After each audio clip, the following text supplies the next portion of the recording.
আজি আমাৰ চাফাগুৰি কোকলাবাৰী আঞ্চলিক অলবদ ষ্টুডেণ্ট ইউনিয়ন ইয়াৰ 29তম যি এনুৱেল কনফাৰেন্স এইটো আমি গুডলিগাঁও এখন ফিল্ডত আমি কৰাৰ কাৰণে আমি সিদ্ধান্ত কৰিছে।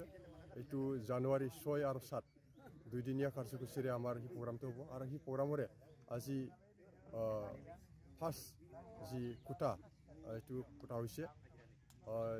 ই সম্পৰ্কে আমি এইটোৱে ক'বলৈ বিচাৰিছোঁ যে আহি থকা সময়ত আমাৰ যি এনুৱেল কনফাৰেন্স এই কনফাৰেন্সৰ যিখিনি কাৰ্যকৰ্তা বা সেইখিনি অঞ্চলৰ যিখিনি ৰাইজ আছে এই কনফাৰেন্সত যেন আহি পেলাই আমাক সহযোগ কৰে আৰু সেই কনফাৰেন্সৰ মাজেদি আমাৰ বড়ো জাতিৰ বা অল বড়ো ষ্টুডেণ্ট ইউনিয়নৰ যিখিনি বৰ্তমানত সমাজৰ কাৰণে দেশৰ কাৰণে ৰাজ্যৰ কাৰণে যিখিনি কাম কাজ কৰা হৈছে আৰু ছাত্ৰ সমাজৰ কাৰণে যিখিনি কাম কৰি আছে বা ফিউচাৰত কি কাম কৰা যাব এইখন মেছেজ আমি ৰাইজৰ এই কনফাৰেন্সৰ মাজেদি দিয়া হ'ব।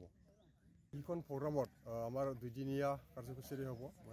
এতিয়া আমি সেই প্ৰগ্ৰামখন আমি কনচেণ্ট লোৱাৰ কাৰণে আমাৰ প্ৰগ্ৰামৰ যিখিনি আলহী তেখেতসকলক আমি দিয়া হৈছে। অলৰেডি আমাৰ কনফাৰেন্সৰ যি অপেন ছেশ্যন সেইটো ইনাগুৰেশ্যন হিচাপে আমাৰ ইউজি ব্ৰহ্ম ছাৰৰ এইটো বৰ্তমান কনফাৰ্ম হৈ আছে। তাৰপিছত আমাৰ নিখিল বড়ো ছাত্ৰ সন্থাৰ সভাপতি দীপেন বড়ো ছাৰকো আমি ইয়াতে মাতা হ'ব। তাৰ কাৰণে কনচেণ্ট লেটাৰ আমি দিয়া হৈছে। তাৰপিছত আমাৰ প্ৰগ্ৰামটো যেতিয়া শ্বিডিউল হ'ব তেতিয়া আমি ৰাইজৰ মাজত আমি পাব্লিচিটি কৰা যাব। কিন্তু আজিলৈকে আমাৰ প্ৰগ্ৰামৰ যি আলহী কনচেণ্ট লোৱা কামটো চলি আছে, কিন্তু কনচেণ্টটো কনফাৰ্ম বৰ্তমান হোৱা নাই।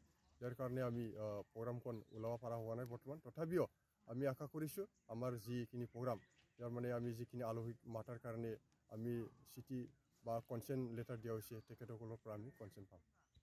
যি প্ৰগ্ৰাম সেয়াৰ মানে ছাত্ৰ ছাত্ৰীৰ কাৰণে আমি লিটাৰেচাৰ কম্পিটিশ্যন, কালচাৰেল কম্পিটিশ্যন আৰু games and sports year competition আৰু বিভিন্ন সৰু সুৰা আমি ইয়াতে প্ৰগ্ৰামত আমি ঠিক কৰি লৈছে। ইয়াতে বিভিন্ন ধৰণৰ ছাত্ৰ ছাত্ৰীসকলৰ কাৰণে ইয়াতে প্ৰগ্ৰাম হ'ব। আমাৰ ভলীবল থাকিব, যেনে কালচাৰ, লিটাৰেচাৰ, এনে কবিতা আবৃত্তি, ডিবেটিং, এনেকৈ স্পৰ্ট পয়েম ৰাইটিং, আৰ্ট, বিভিন্ন ধৰণৰ আমাৰ ইয়াতে আমাৰ কনফাৰেন্সৰ কাৰণে আমি প্ৰতিযোগিতা কৰাটো আমি ঠিক কৰি লৈছোঁ। আমাৰ পৰা আমি ৰাইজক সেইটোৱে আহ্বান জনাম যেন আমাৰ প্ৰগ্ৰাম ছাকচেছ হোৱাৰ কাৰণে সকলো জাতি জনগোষ্ঠীক ৰাইজে যেন আমাৰ প্ৰগ্ৰামৰ